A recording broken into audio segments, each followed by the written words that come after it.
This audio is brought to you by Muslim Central. Please consider donating to help cover our running costs and future projects by visiting www.muslimcentral.com/donate.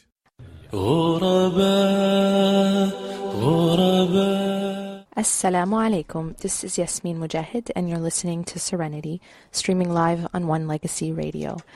We are now, alhamdulillah, we have completed the month of Ramadan. We have, alhamdulillah, completed the fast, and I ask Allah subhanahu wa ta'ala to accept from all of you and from myself our ibadah, our worship during this month, our fast. And I also I pray that all of you had a blessed Eid with your friends and your families and your loved ones, and we pray that it was a time of also nearness to Allah subhanahu wa ta'ala and remembrance.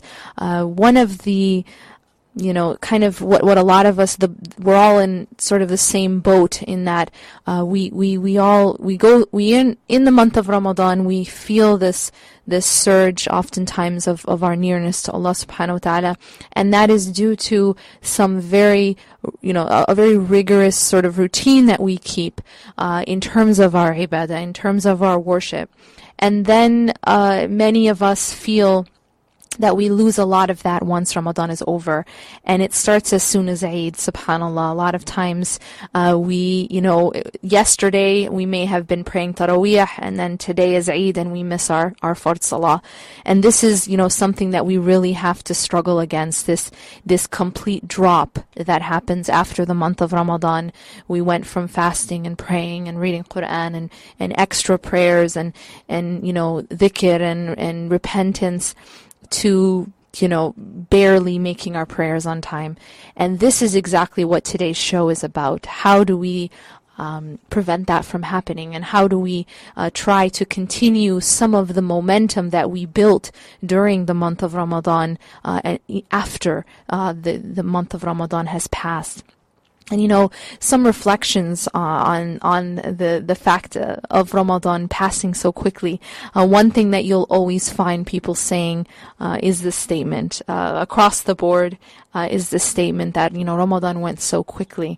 We feel the how quickly Ramadan goes by, and yet even in this is a sign for us. Even in the fact that Ramadan did feel like it passed so quickly, like it did pass so quickly, in that is a sign for us that our life will also pass quickly.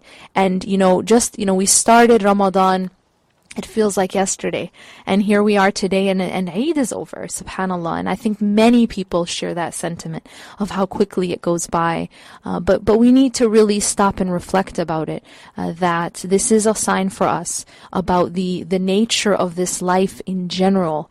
It's not just Ramadan that goes quickly, but this is the nature of dunya, that it goes quickly. We are born one day, and before you know it, you're in elementary school, and then you're in middle school, and then you're in high school, and subhanAllah, me personally, I look back and I still remember my first day in high school, and it just seems really very close. It doesn't seem as though that much time has gone by, and yet subhanAllah, how quickly time really does go by in this life. This is a lesson for us. Do not procrastinate your journey to Allah subhanahu wa ta'ala. Do not go slowly in your journey to Allah subhanahu wa ta'ala. Ibrahim alayhi salam, he would say that he was rushing to Allah subhanahu wa ta'ala. And this is the attitude that we need to have, is that we need to rush in this journey. We can't go slowly. We don't know when the journey ends, and the journey itself the path itself will end quickly before we know it. One of the things we have to do regularly is remember that we will meet Allah subhanahu wa ta'ala. We need to remember death. We need to remember that this life is just a very, very small stop on our path. As the Prophet ﷺ mentioned in a hadith, when he was asked, he used to sleep on date palms, and it would leave marks on him. And so when he was asked if they could make him a softer bed, his answer was, "Mali walid dunya." What do I have to do with this life?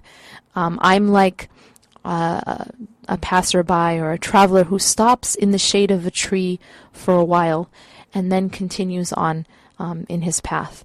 And that's exactly what this life is. It's just that stop in the shade of a tree for a while.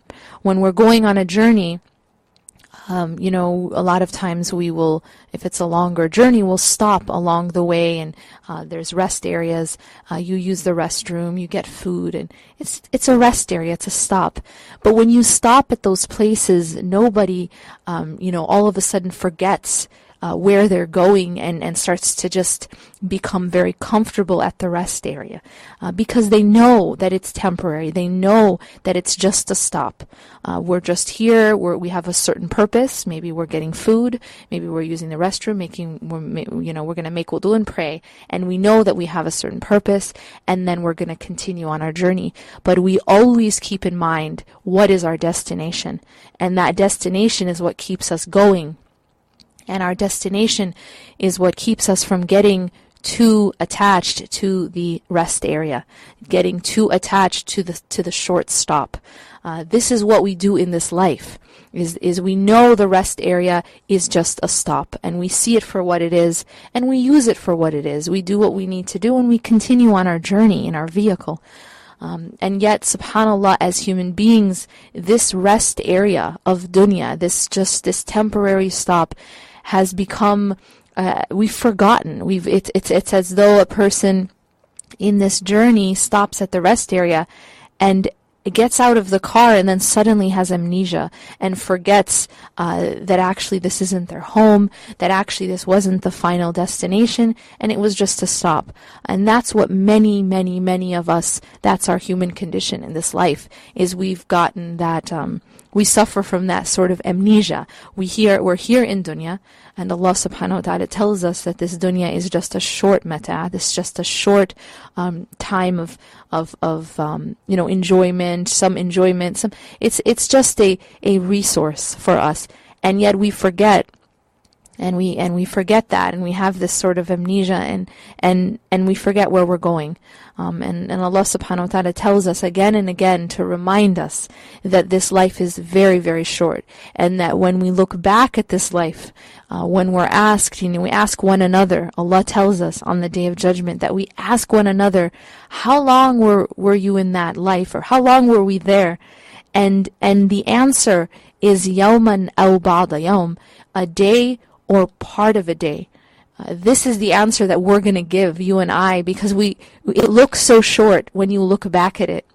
But when we're in it, when we're in that rest area, we just forget. We forget that it's just a stop, and we get so attached to it. And it's very difficult when you're in the moment to see that reality. But in order to see that reality, you have to step back, and you have to widen your lens, and to understand that, it's like, again, it's this very narrow lens that we have. Oh, I'm at a rest area. Okay, there's some grass here, there's a restaurant there.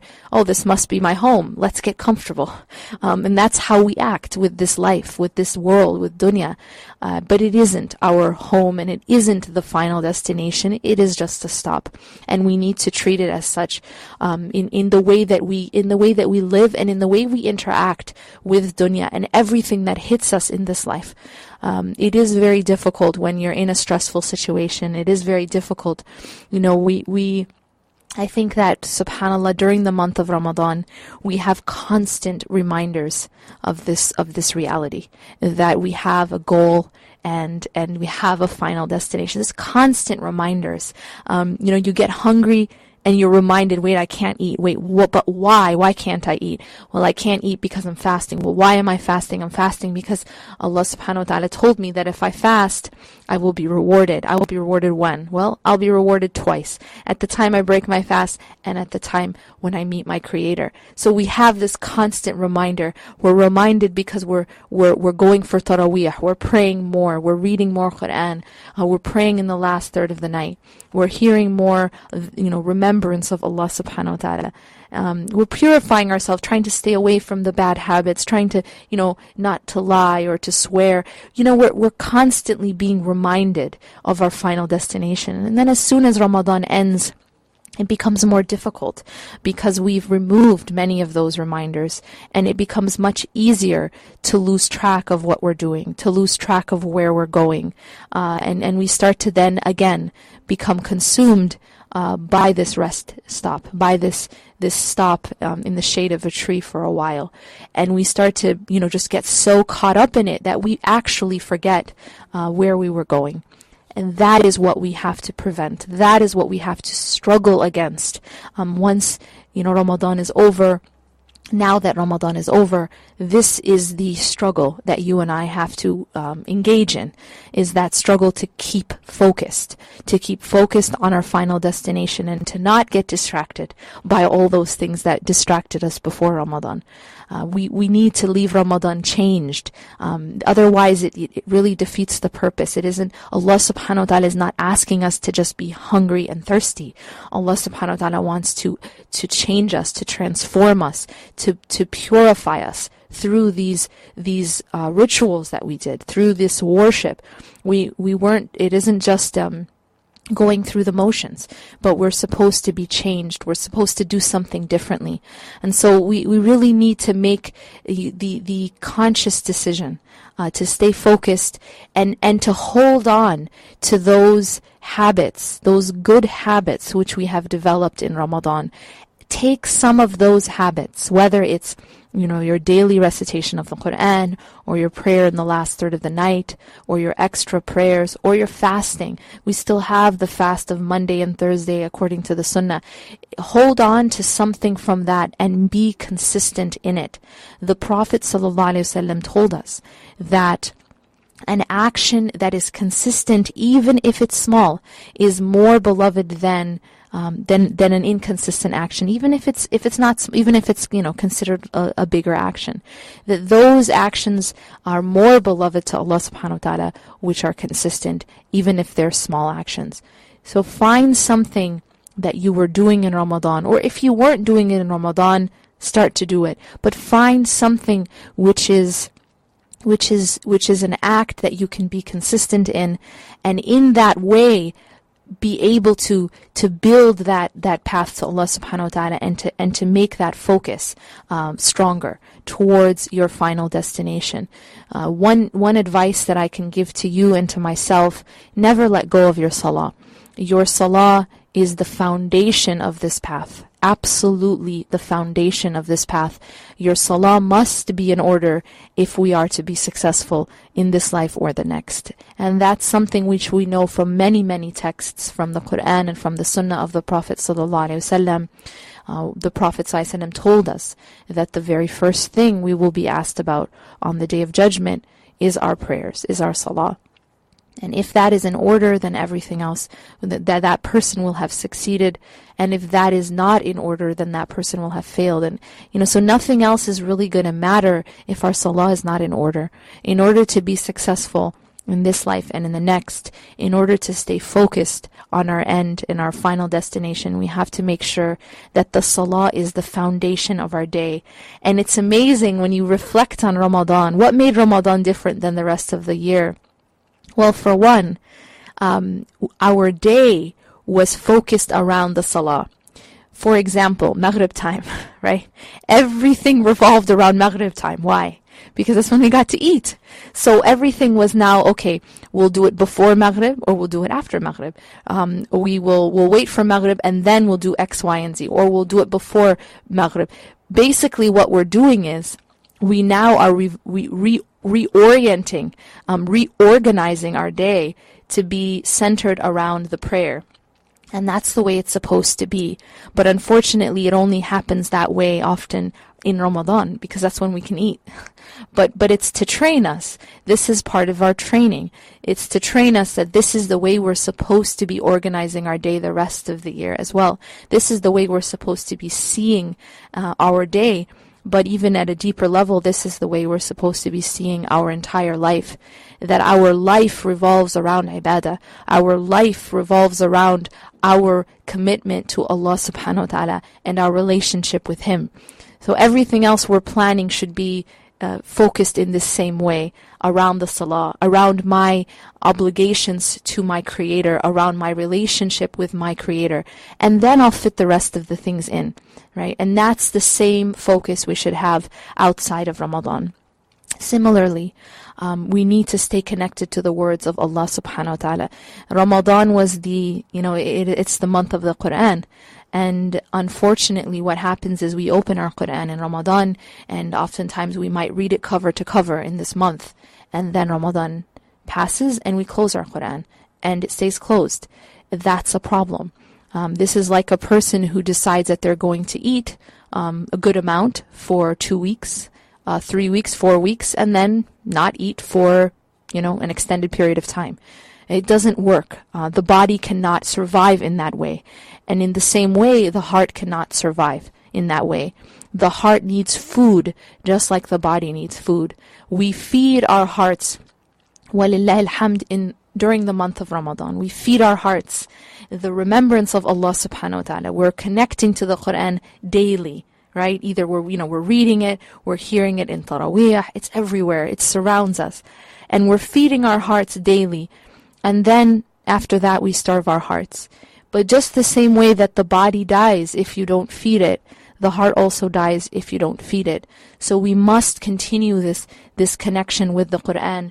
We must continue to feed our hearts. Connect with the Quran, the words of Allah subhanahu wa ta'ala, and make that be part of your post-Ramadan commitment. That you will continue to read and reflect on this book. It is not just a book that was intended to be read during the month of Ramadan in Taraweeh. It is not just a book that was intended to decorate walls, on pretty, with very nice calligraphy. It was not just a book that was intended to be put on necklaces or for protection. This is a book that was intended to transform our hearts. It was revealed to the Prophet ﷺ. This message, as the Quran tells us, this message, the Prophet himself ﷺ was sent in order to purify us, to teach us this book and to purify us.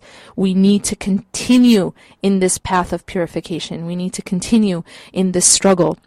Do not give it up because the month of Ramadan is over, because this path is still going, right? We're not there yet. We have to understand that we're not there yet. And what we seek is still beyond, as the Sheikh said, that thing that we seek is, we will never get there until we reach Allah subhanahu wa ta'ala.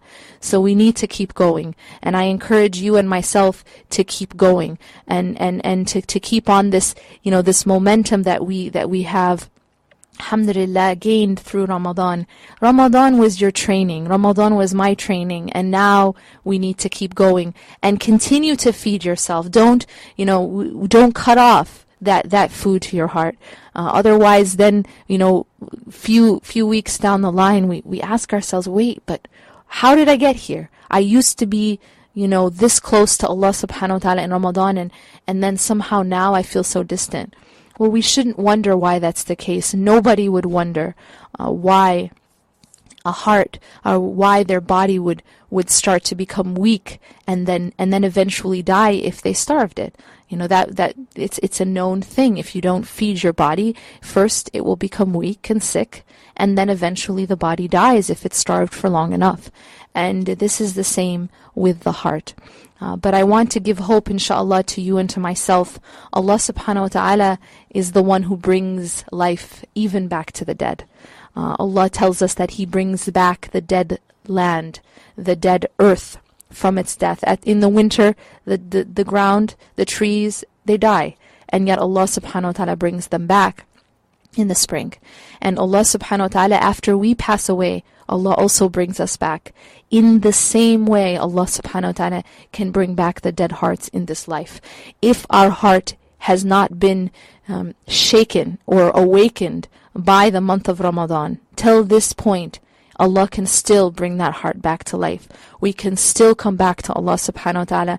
Many people, they leave Ramadan and they feel very sad for a number of reasons. Sometimes we feel sad because we miss it, right? We miss what we had. We miss that nearness. And sometimes people feel sad because they feel that they had not fully taken advantage of this month. For whatever reason, Allah subhanahu wa ta'ala can continue to give you. And even if you were among those who lost out, who did not fully take advantage of the month of Ramadan, Allah subhanahu wa ta'ala can always give you. Allah subhanahu wa ta'ala can even bring life to the dead hearts, just as He brings life to the dead land. Allah subhanahu wa ta'ala is Al-Jabbar. He is the one who mends. Allah subhanahu wa ta'ala can mend any situation, and it's never too late to come back to Allah. Remember that Allah is the most generous. We cannot limit the mercy of Allah subhanahu wa ta'ala just to the month of Ramadan. Allah subhanahu wa ta'ala's mercy is infinite, and Allah is Al-Kareem. Allah loves to give. Allah subhanahu wa ta'ala is Al-Wahhab, the one who loves to give gifts. Allah can give you any time. So never lose hope because, the month of Ramadan is over now, I didn't take advantage. Or the month of Ramadan is over now I can't, gather those good deeds anymore or as much. Allah is Al-Kareem, and Allah subhanahu wa ta'ala is the most generous. Allah subhanahu wa ta'ala can increase you at any time. Allah subhanahu wa ta'ala is also the one who can give life to the dead land and to the dead hearts. Inshallah, we will take a short break now. And when we return, we will be speaking some more about how do we continue to seek the pleasure of Allah subhanahu wa ta'ala. And I will be speaking, inshallah, Sheikh Omar Sulaiman will be coming on shortly. غرباء غرباء غرباء غرباء. Assalamu alaikum. This is Yasmin Mogahed, and you're listening to Serenity, streaming live on One Legacy Radio. I'd like to wish you all a belated Eid Mubarak, and I pray that your Ramadan was beneficial, and inshallah it was a time of purification and transformation. And that's what we're speaking about today. How do we continue that momentum? How do we use whatever we gained during the month of Ramadan to take us through not just the rest of the year, but the rest of our path to Allah subhanahu wa ta'ala? And that's what we have to realize, is this is a path. This is a whole journey. It does not end here. It does not end at the end of Ramadan, but it ends when we meet Allah subhanahu wa ta'ala. So we need to keep going and never lose hope. Just because Ramadan is over does not mean that we cannot continue to seek the pleasure of Allah subhanahu wa ta'ala and to seek that reward from Allah. This is our opportunity. This is our opportunity to continue to seek Allah subhanahu wa ta'ala, to rush towards Allah. Allah tells us in the Hadith Qudsi that whoever takes one step towards Him, Allah takes 10 steps towards them. So if we take one step towards Allah subhanahu wa ta'ala, Allah will take 10 towards us. And the one who comes towards Allah walking, Allah subhanahu wa ta'ala comes towards them with speed.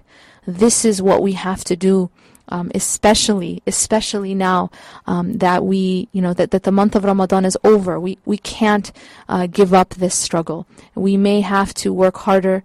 We may have to, it may be more of an uphill battle because everyone around us isn't necessarily doing the same thing anymore. There aren't numerous pushes and reminders, but this is part of this path, that this struggle to keep our hearts focused on the final destination and to keep going. Practically, we need to make certain commitments to Allah subhanahu wa ta'ala and to ourselves of continuing those practices, continuing those habits that we developed in the month of Ramadan after the month of Ramadan is past. And we need to continue those things that we were doing, and just even if we just choose a couple of them, we've mentioned again that it's about consistency and not necessarily about how big the action is, but it's about consistency. We need to be consistent even if that action is small. Just choose some things you were doing. Continue those good habits, whether it was reading Quran regularly, praying in the last third of the night, fasting, Mondays and Thursdays, fasting the 6 days after. Many things that we can do to continue that momentum. And continuing to ask Allah subhanahu wa ta'ala to forgive us and to seek His pleasure. Now is the time that we have to really start running and continue that momentum and that fuel that inshallah we did gain during the month of Ramadan. And then secondly, it is very important that whatever bad habits we gave up during the month of Ramadan, let's continue to give those up. If we gave up smoking, if we gave up swearing, if we gave up lying, if we gave up certain haram relationship. Sometimes I see people who people tell me that they may have a relationship with the that isn't pleasing to Allah subhanahu wa ta'ala, and they kind of take a break for Ramadan, and then they continue and resume. And that isn't the point. The point is not just we take these breaks from certain haram actions and then return to it, because we will return to Allah subhanahu wa ta'ala in the state that we are in when we die, and no one knows when death will come to them. Death can come any time to us, and it will be our state at the time of death that will determine how we are when we face Allah subhanahu wa ta'ala and where we end up. And so we have to be very, very careful. Ramadan is not about giving things up and then picking them up again at the end. It's about purifying us so that we can take this journey to Allah subhanahu wa ta'ala, and when we meet Allah, meet Him with a heart that is sound, with a qalb that is salim. And that's what we ask Allah subhanahu wa ta'ala to enable us to do and to help us to do, inshallah. Inshallah, now I want to give you a little bit of exciting information about a project that Sheikh Omar Sulaiman is launching. The website is www.ilmflix.com. That's spelled ILM Flix, FLIX.com. ILMFLIX.com. And this is a massive project by the Islamic Learning Foundation to produce high-definition videos, audio, transcription, and quality productions of many classical books in English. And Sheikh Omar is doing an entire thematic tafsir of the Quran, and also covering the entire 23-volume work of Imam al-Dhahabi, of all the companions and scholars that lived up to the 13th century, which has never been done in the English language before. Inshallah, you can attend these live weekly classes with him and also contribute to the publication by signing up for an Ilm Flix membership. Again, that website is ilmflix.com, and inshallah we will be posting that in the chat box. Check that out. Subhanallah, I had the privilege of attending Sheikh Omar's classes in the past. Some of his tafsir, and subhanallah, it was it was one of those things you look forward to. You get to go online, from the comfort of your own home, and you get to interact in the sense of, this is a live instructor. He takes questions, and it's something that really, subhanAllah, you'll find very beneficial. MashaAllah, he's one of those shuyukh who we have, which is, it's very hard to find the balance, mashallah, that Sheikh Omar presents, the balance of the scholarship and the fiqh, as well as the spirituality, based on the Quran and Sunnah. And mashallah, I really, really, highly recommend, these classes. Inshallah, do sign up for ilmflix.com. And inshallah, we will just take another very short break now, and when we return, we will be with Sheikh Omar Sulaiman. غرباء غرباء غرباء Assalamu alaikum. This is Yasmin Mogahed, and you're listening to Serenity on One Legacy Radio. We are very happy and excited to have Sheikh Omar Sulaiman with us today. Sheikh Omar has 2 bachelor's degrees in Islamic Studies and in accounting. He studied in the UAE under Ustad Tariq Rajah and in Jordan under Sheikh Omar Sulaiman Al-Ashqar. Since 2008, Sheikh Omar has been under the tutelage of Sheikh Salah Al-Sawi and Dr. Hatem Al-Hajj.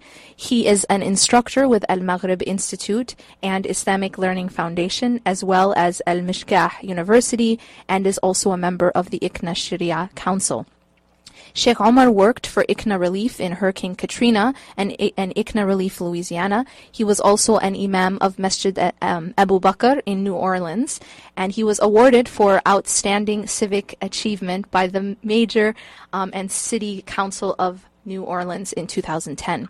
He is currently teaching and is in his master's program of Islamic Finance with the Institute of Islamic Finance in the UK, and will be pursuing his PhD in Islamic Studies from Malaysia in the fall this year, inshallah.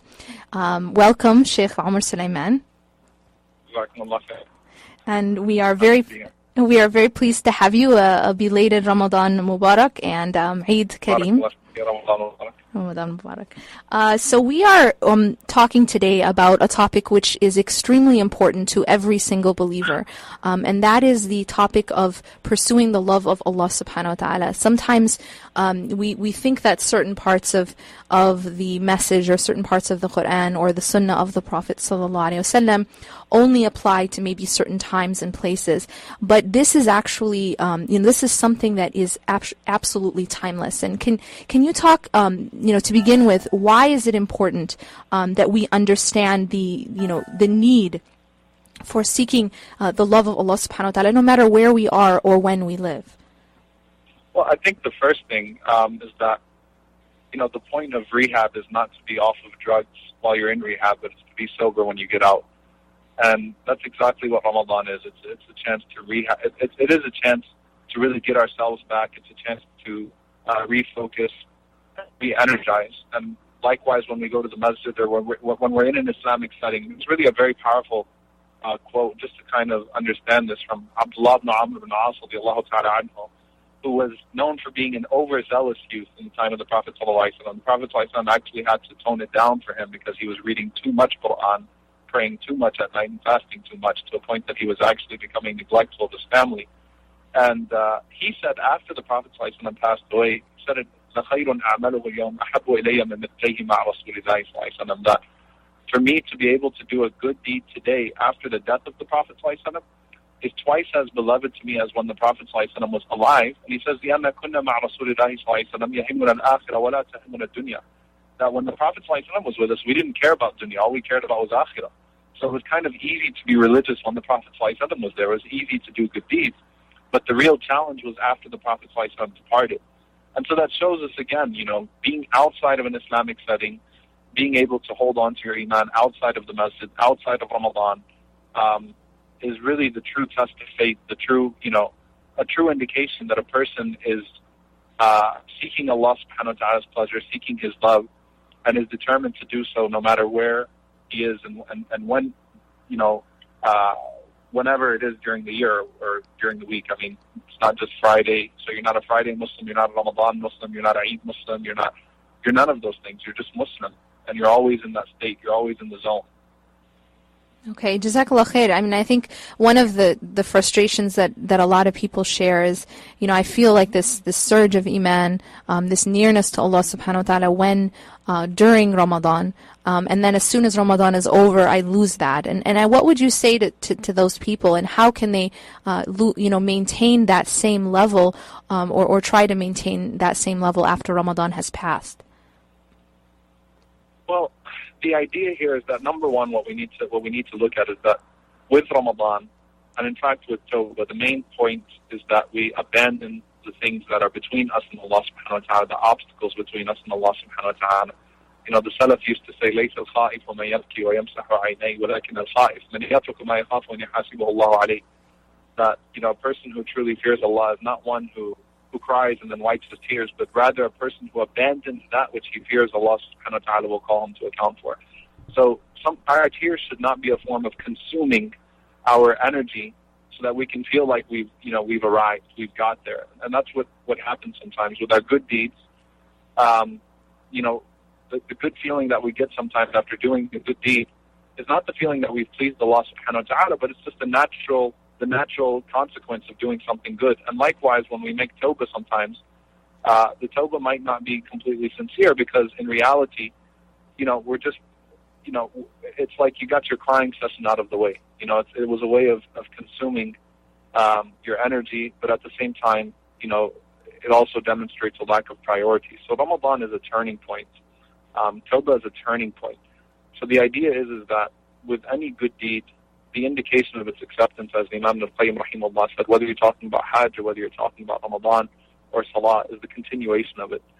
Now, of course, that you might be thinking that, well, that's not very practical. So what I would say, in terms of practicality, is that there is no way to maintain the same level that you had in Ramadan. It's absolutely impossible. But just like dieting doesn't work, crash ibadah won't work. Okay, it's not. You can't just go all in, go all out. What you're trying to do in Ramadan is you're trying to establish good habits.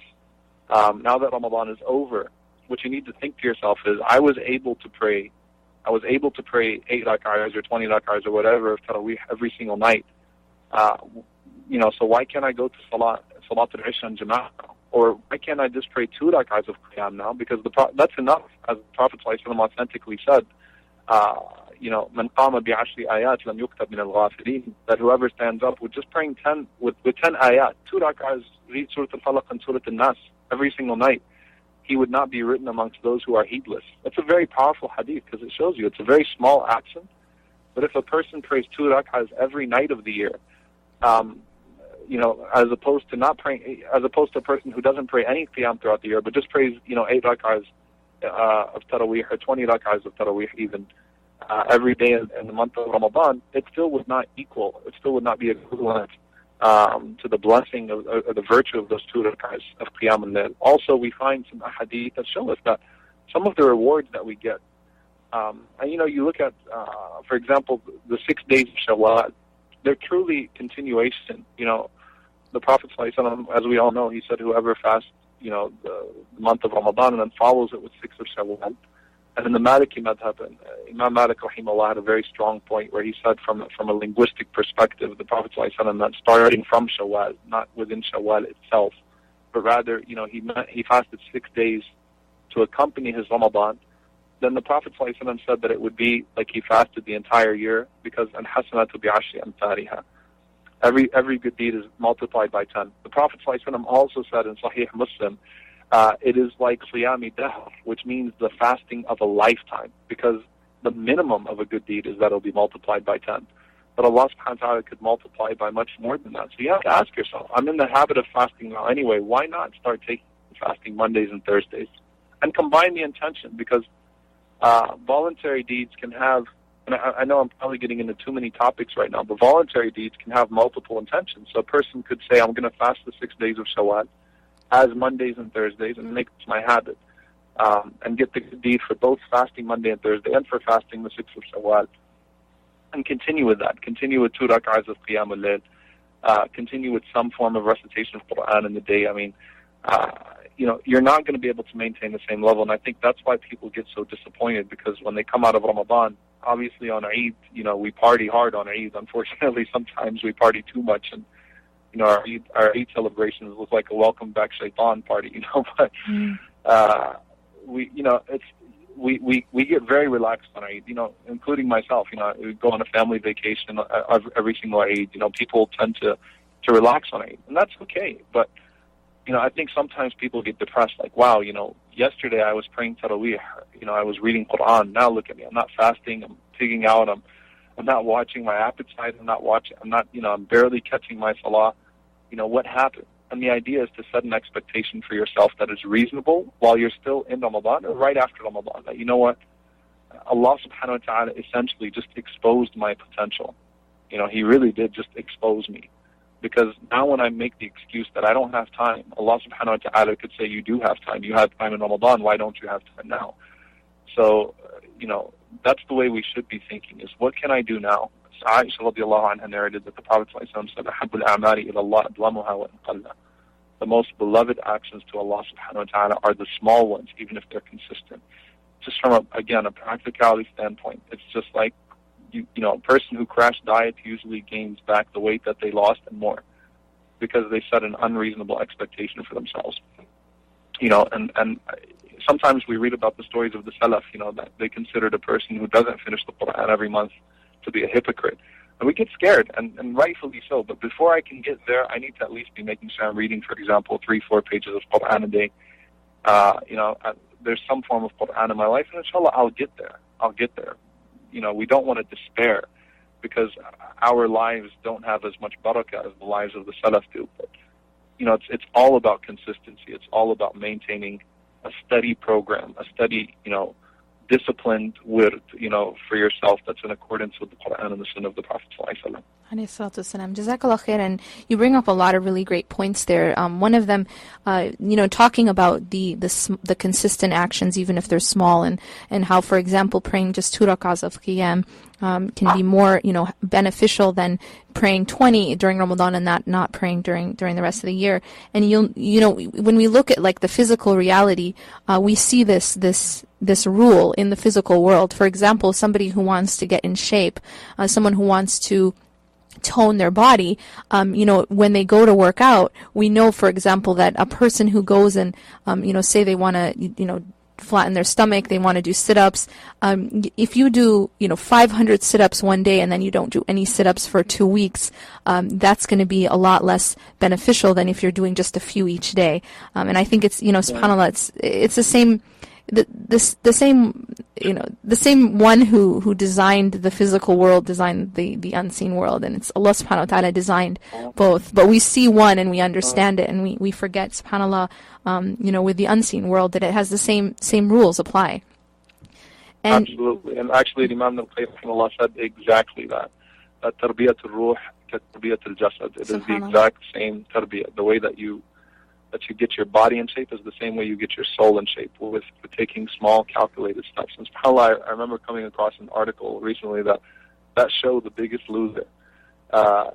People lose, a ton of weight through this intense, camp that most of them have gained back their weight. Most of them are unhealthy now, and back to step one, square one. That's what Shaitan wants you to do. He wants you, and that not only do you not do any more good deeds, but you actually despair. And Shaitan's goal is to make you despair so that you just stop trying, because I've been there, I tried that, it didn't work.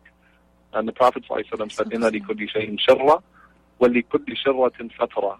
That everything has its maximum output and everything has its normal course. Everything has its peak and its downfall. So it's high and its low points. And the Prophet ﷺ said, فَمَنْ كَانَتْ شِرَّتُهُ إِلَى سُنَّتِي فَقَدْ أَفْلَحَ. That whoever has his regimen, according to my sunnah, then he's going to succeed. وَمَنْ كَانَتْ إِلَى غَيْرِ ذَلِكَ فَقَدْ هَلَكَ. And whoever has it according to anything else will perish. He won't be able to keep it up.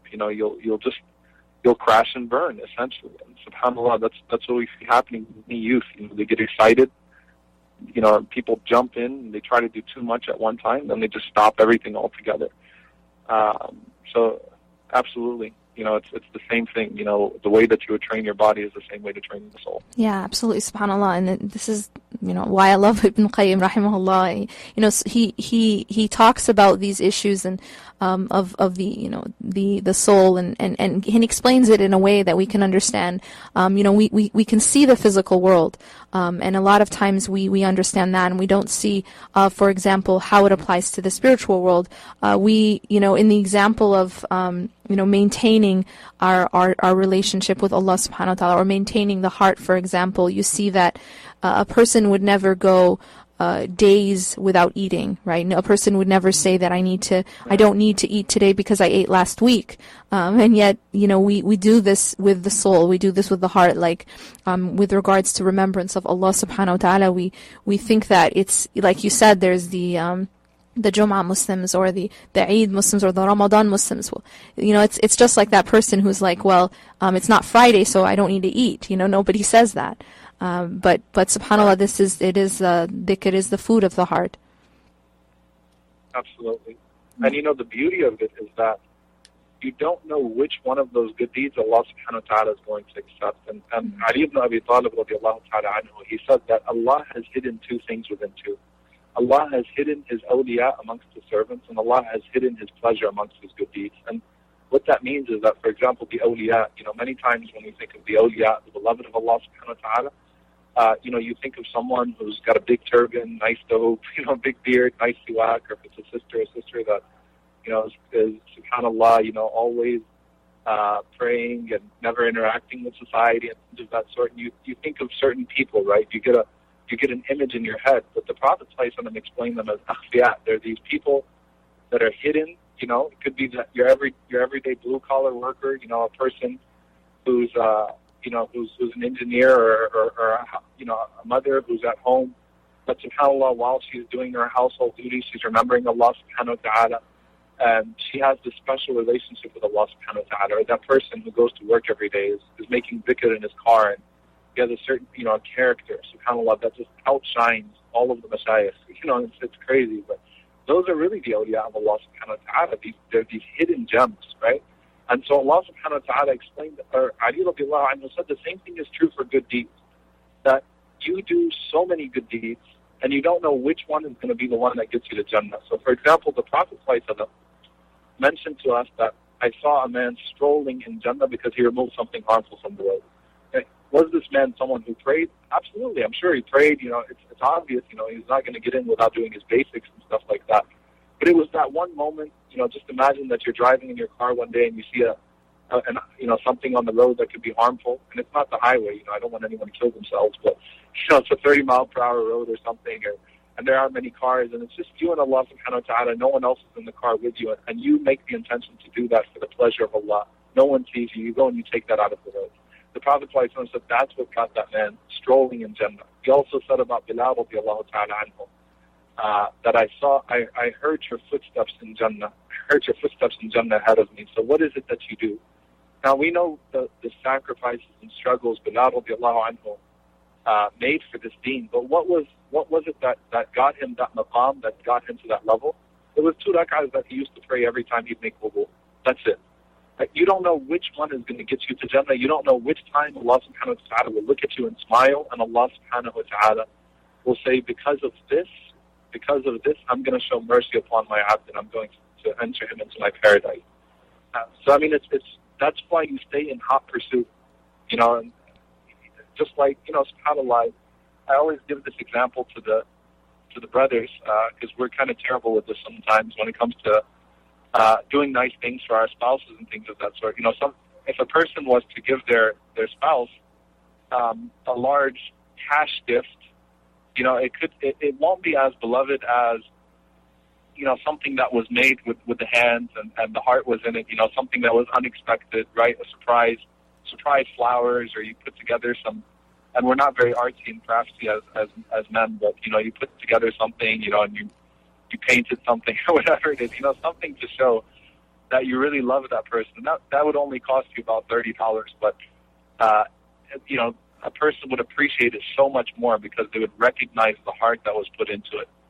Allah subhanahu wa ta'ala with His ibad, He looks for those moments where a person truly does something just for Allah's sake, not in the public eye, you know, not in front of their own family members, but something that was just between them and Allah subhanahu wa ta'ala. And Allah says, okay, that's the deed. That's the one that's going to get you into Jannah. We see even the man who burned himself to ashes. I mean, this hadith is phenomenal to me. That, you know, Rasulullah ﷺ described a man who, at the time of his death, he told his children, you know, to burn me after I die, to cremate me, which is haram. It's a major sin. And Allah subhanahu wa ta'ala raises him on the Day of Judgment. Allah subhanahu wa ta'ala says, Ya abdi lima fa'alta hadha? Why did you do that? He says, Khashaytuka ya Rabb wa anta a'lam. I did it because I was afraid of you, O Allah.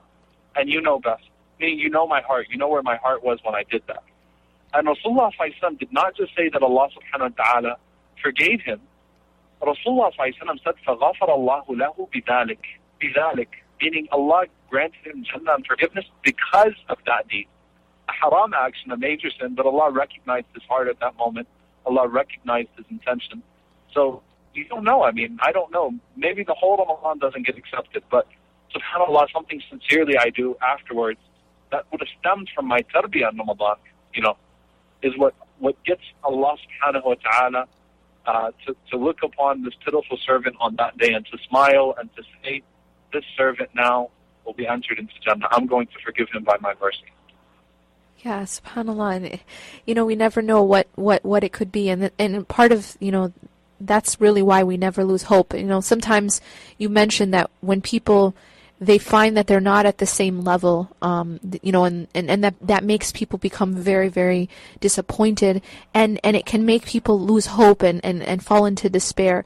And I think that one of the main things we have to know is this concept of hope, that like you said, our state and our ibadah, our worship, is never going to be stable or constant. As the hadith you mentioned tells us that there's the peak and then there's the dip, and whenever you feel that dip, we should realize that it's part of being a human, that we have those dips, and not to lose hope.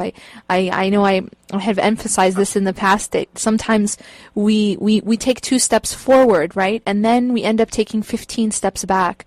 And what happens is that once we're taking those steps forward, we find ourselves going 1 step back and we just give up. So then it goes back to 15 steps back. So it's kind of like this. It's actually the despair that makes us fall further, and it's so important to really just emphasize the importance of hope and not giving up once you do.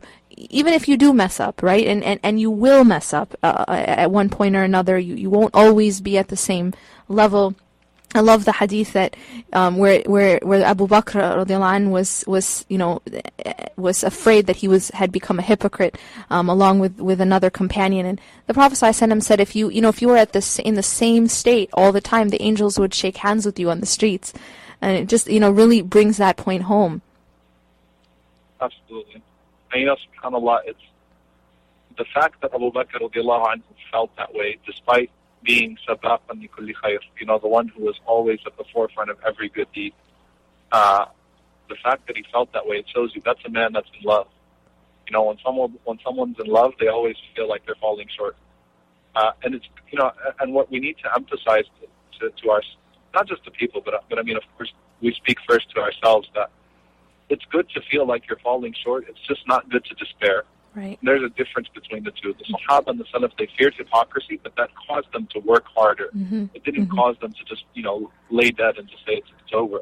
Omar ibn al-Khattab radiallahu anhu feared hypocrisy more than any of us, but that caused him to stand up at night and pray more. That caused him to give more sadaqah. That caused him to do more good for the sake of Allah subhanahu wa ta'ala. So it should be a khashya, a comprehensive fear and love that motivates us, that doesn't deflate us. It keeps us moving forward. It doesn't make us think that it's all over. Yeah, absolutely. And Adam alayhi salam, you look at him and Iblis, right? They both sinned on the same day. And Allah subhanahu wa ta'ala's mercy is open to anyone. But Iblis, the meaning of his name, Ablasa, is that he despaired. The meaning of Ablasa is despaired. And Shaytan, Shatara, means he dug himself deep into a hole. He dug himself deeper into the hole. Adam alayhi salam came back to Allah subhanahu wa ta'ala as a result of his fall, and he's in a better situation, as Imam al-Qayyim rahimahullah said. As a result of his tawbah, he actually enjoys a higher stature with Allah subhanahu wa ta'ala, despite having to suffer the consequences of that slip. That's another issue, that sometimes people think that just because they're suffering the consequences of their sin, that Allah subhanahu wa ta'ala has not forgiven them or accepted their tawbah. And that's not true. Rather, Allah subhanahu wa ta'ala is purifying you, and Allah subhanahu wa ta'ala is bringing you closer to Him. And it's important to never despair, never to feel like Allah subhanahu wa ta'ala has shut the door upon us. As the poet used to say, as sha'ab, there was one sha'ab that said, هل من أحد أتى بابنا وتركنا? Has anyone ever come to our door and we turned him away? No one has ever come to the door of Allah subhanahu wa ta'ala and been turned away. It just does not happen.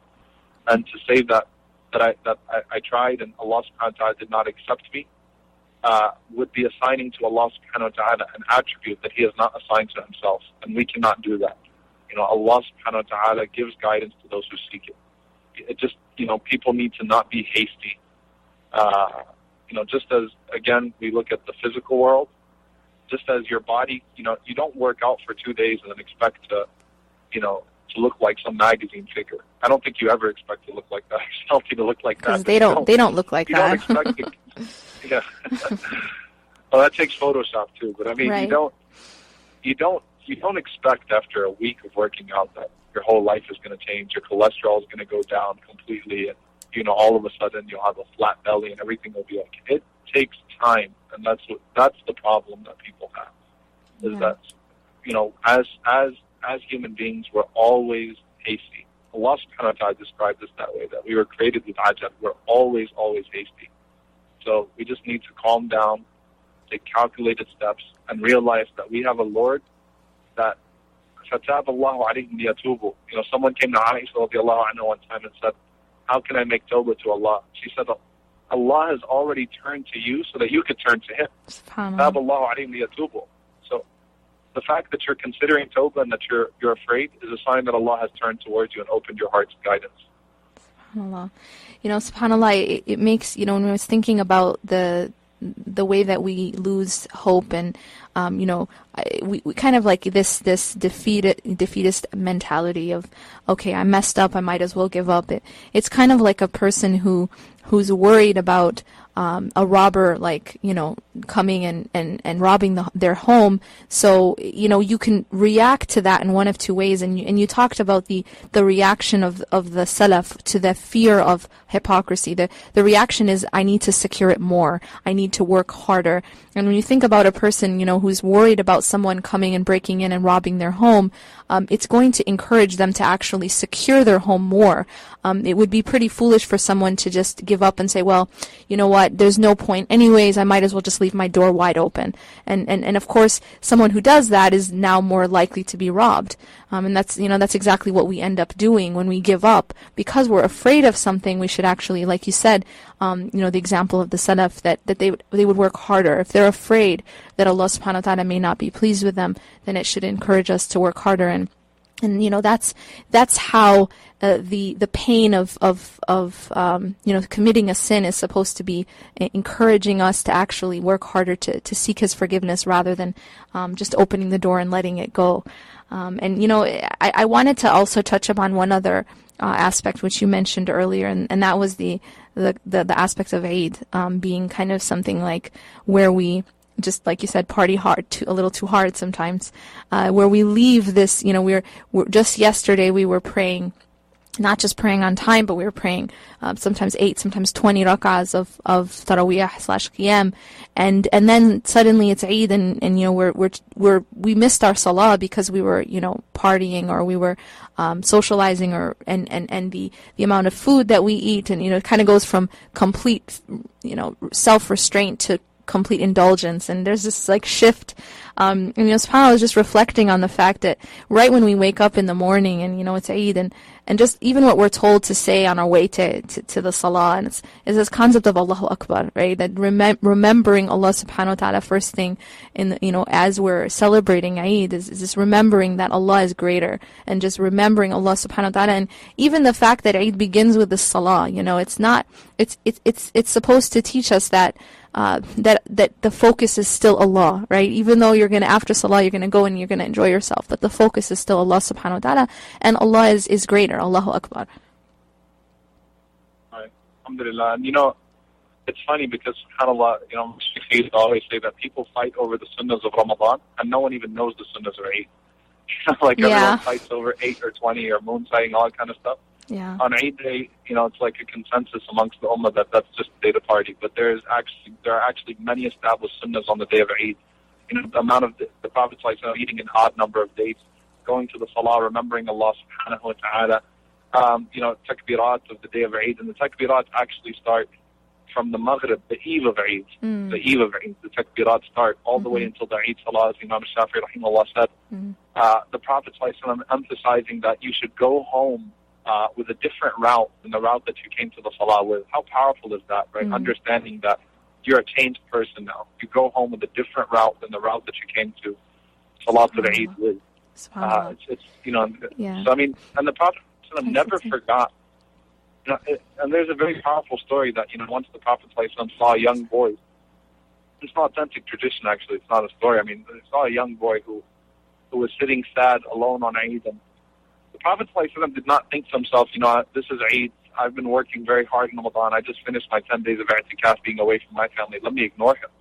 But the Prophet ﷺ went to the young boy and actually inquired about his situation and found that, the young boy's father passed away, and his mother's husband, was not treating him well, and he saw the other young boys playing with their fathers, and he became sad. Rasulullah ﷺ took a proactive action. He put his arm around him and he said, how would you like that Muhammad ﷺ be your father? Aisha radiallahu anha, your mother, and Fatima radiallahu ta'ala anha, your sister. Now, subhanAllah, he didn't forget. He didn't just turn his, have the blind eye, turn the blind eye on that day and say, it's Eid, it's time to celebrate. That shows you that we're awake on Eid. We're supposed to be thinking more. Now, what I will say, though, just to not depress people further, because let's face it, it is Eid, and yeah, we will celebrate. There's no doubt about it. The fact that you feel bad about not praying as much on Eid day is a good thing, because pretty soon you're not going to feel bad about it anymore, right? If you didn't do anything about it, at least you feel a little guilty on Eid. That's a good thing if you're feeling guilty. And you're feeling uncomfortable with not praying Taraweeh, you're feeling uncomfortable with not being in the masjid, because hopefully then there's still, your sensor is still there, and you're ready to turn back to Allah subhanahu wa ta'ala and start being more consistent. You've tasted the sweetness of it, and you want to come to it consistently instead of waiting till next year of Ramadan for an opportunity that you might not even get. The problem is that, again, we'll stop feeling bad about it. Eid will pass. Oh, look at us today. Ramadan was so fast. We've got our one-liners about Ramadan came and went so fast, and everyone talks about it, whether he had a productive Ramadan or an unproductive Ramadan. Wasn't Ramadan really fast? You never hear anyone say that Ramadan took forever, Ramadan was slow. Everyone says Ramadan was fast. It went by so quickly. But feel the sense of shame. In a positive, I don't know if shame can be positive, but it's hayat. That's one of the limitations to just the translation. Bashfulness with Allah subhanahu wa ta'ala that, I really need to do more. I really need to keep it going. Yes. Before you just become totally desensitized. Yes, subhanAllah, I noticed that one of the reminders of Eid, even you were speaking about the sunnah of Eid, and of even just the sunnah of which chapters of the Quran are supposed to be recited in the salah, and just reflecting on actually those ayat themselves are in of themselves a reminder. بل تؤثرون الحياة الدنيا والآخرة خير وأبقى. It's Eid, and it's like it's not a coincidence that Allah is saying to us, you're preferring the life of this world when the next life is better and more lasting. Subhanallah. Yeah, and subhanallah, we hope that inshallah all of us continue to keep that momentum that we created, that we had, Allah subhanahu wa ta'ala blessed us with rather, during the month of Ramadan. It's important that we realize that our actions, that, those actions that we gave up during Ramadan and those actions which we were consistent in have a direct effect on the condition of our hearts. And if we can continue, even some portion of that, as the Sheikh mentioned, maybe making a commitment to ourselves of some things that some of those habits that we are going to continue to do, and making a commitment to stay away from those bad habits that we had given up. I want to really thank Sheikh Omar for coming on the show. Jazakallah khair. Jazakallah khair for having me. May Allah subhanahu wa ta'ala continue to bless your work, inshallah, and everything that you're doing, and may Allah subhanahu wa ta'ala bless the listeners and allow them to all, inshallah ta'ala, testify on your behalf on Yawm al-Qiyamah. Ameen ya Rabbil Alameen, and may you have the same, inshallah. Barakallah feek, and Ramadan, late Ramadan Kareem, and Eid Mubarak to you and your family, inshallah. Barakallah feek. Wassalamu alaikum wa rahmatullahi wa barakatuh. Wa alaikum assalam. غرباء غرباء غرباء غرباء غرباء غرباء غرباء غرباء